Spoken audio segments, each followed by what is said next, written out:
Hello and welcome to the transcription explanation of this design.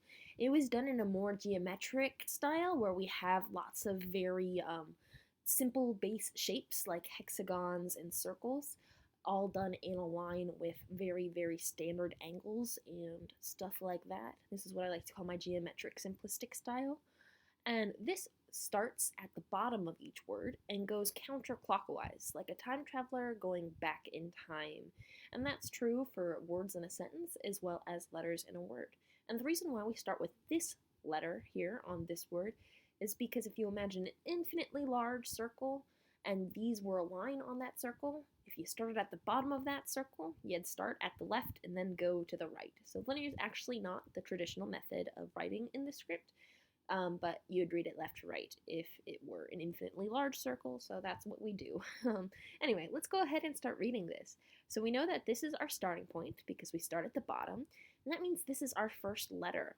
And it is a bigger circle than these vowels here. Consonants are bigger circles, and they are shown by these thick black lines here.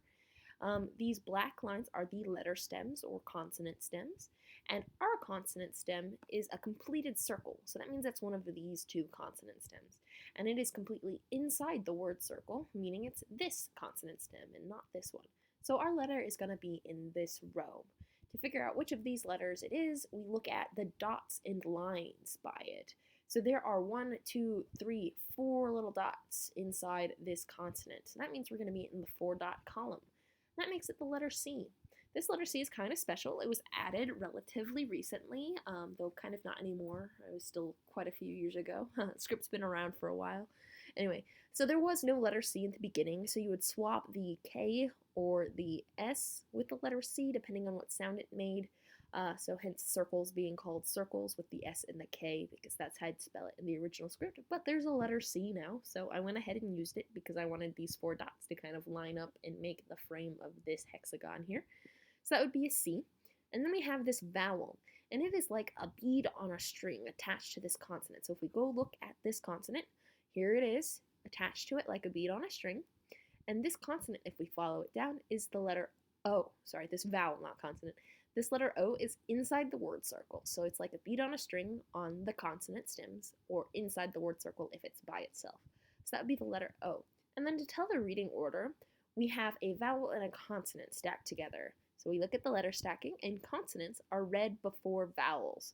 So that is why this is a C-O. Then we have our next vowel, and this has a line going outwards, making it a U. Then we have a shallow divot stem, which is this one, so our letter's in this row. And we have 1, 2, 3 dots on that, so that makes it an R. Then we continue around. These are just lines coming off of stuff. This doesn't mean or do anything. It's just kind of a decoration to match that one. And our next letter is this A, which is outside the word circle, like that. And then we have this deep divot stem. So unlike the shallow divot stem, this one is more like a horseshoe or an omega, where this is like a shallow bite taken out of the cookie. So this deep divot stem has 1 line ending on it. And lines count when they end on a letter stem. So this has 1 line ending on it, and this one passes through it. So that makes it in the last column. So that would be a G. Deep divot, 1 line, G. And then our very last letter is a little E hanging out right here on the line of the word circle, like that red one there. So that would be courage.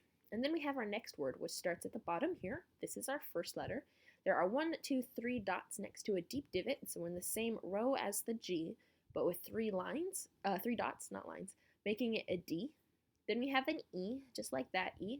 Then we have an A, just like that A. And then 1, 2, 3 dots on the shallow divot of the R. So that would be deer. And then our last word starts at the bottom, and there's no letter directly at the bottom, so we go counterclockwise until we hit our first letter.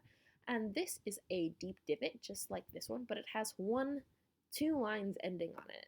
So that makes it an H. Then right in the middle of it, we have a vowel. So if we look at that red one there, follow it down, that would be an E. Here's the A outside the word circle, just like that one. Here's another R, just like this R with 3 dots, and this R with 3 dots. And then we have a shallow divot with no lines ending on it. So that makes it a T. So that would be courage, dear heart. These are just decorative lines around the outside here, and you don't really need them, but I feel it helps with the geometric feel of the design, just like I like these lines sticking off of the hexagon. So yeah, that is that. I hope you like it. Bye.